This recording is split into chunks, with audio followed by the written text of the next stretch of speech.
First, Surah 4, verse 34 of the Quran. Men are in charge of women because Allah hath made the one of them to excel the other, and because they spend of their property for the support of women. So good women are the obedient, guarding in secret that which Allah hath guarded. As for those from whom ye fear rebellion, admonish them and banish them to beds apart and scourge them. Then, if they obey you, seek not a way against them. Lo, Allah is ever high, exalted, great. What was this scourging in the time of Muhammad? We don't need to guess.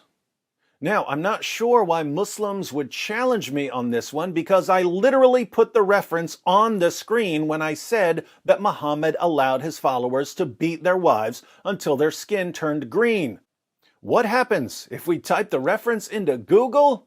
Oh, look, the very first link that pops up is a Muslim site, Sunnah.com. We click on the link and we find, narrated Ikrimah, Rifa divorced his wife, whereupon Abdurrahman bin Az-Zubair al-Qurazi married her. So, there's the ex-husband, Rifa, the new husband, Abdurrahman, and the wife.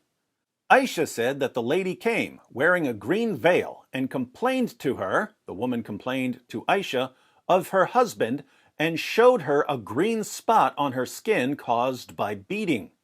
It's a good thing she came to Aisha, since so many westernized Muslims assure us that beating women is forbidden in Islam. We know that when Aisha tells Muhammad that a Muslim man beat his wife until her skin turned green, Muhammad is going to punish that man severely.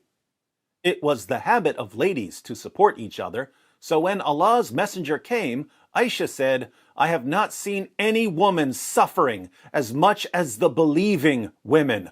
Look, her skin is greener than her clothes. Now I'm confused. It was the habit of ladies to support each other? Why would the ladies need to support each other against their husbands when their husbands all learned Islam directly from Muhammad? Wouldn't these be the best husbands in the world? Then Aisha says, I have not seen any woman suffering as much as the believing women. That's strange. According to Aisha, the mother of the faithful, Muhammad's child bride who got to see Islam in all its glory, Muslim women were treated worse than pagan women. That's not what modern westernized Muslims tell me at all. If I didn't know better, which I don't, I might think that there's no connection whatsoever between the watered-down, whitewashed Walt Disney version of Islam that westernized Muslims believe in and the Islam that was preached by the illiterate 7th century caravan robber, Muhammad. Then Aisha says, her skin is greener than her clothes. But modern westernized Muslims say I'm lying about Muhammad allowing his followers to beat their wives until their skin turned green. I didn't say it. Aisha did. When Abdurrahman heard that his wife had gone to the Prophet, he came with his 2 sons from another wife. As we're about to see, these 2 sons are Exhibit A and Exhibit B. She said, by Allah, I have done no wrong to him, but he is impotent and is as useless to me as this, holding and showing the fringe of her garment. Now, you might already see some trouble brewing. She says that her husband is impotent, but he showed up with 2 sons from another wife. Abdurrahman said, by Allah, O Allah's messenger, she has told a lie. I am very strong and can satisfy her, but she is disobedient and wants to go back to Rifa. Aha! She says she's mad at him because he's impotent, but he says she simply wants to go back to Rifa, her ex-husband. Who's telling the truth? Fortunately for everyone, we've got the 7th century Columbo to figure this one out. Allah's messenger said to her, if that is your intention, then know that it is unlawful for you to remarry Rifa unless Abdurrahman has had sexual intercourse with you.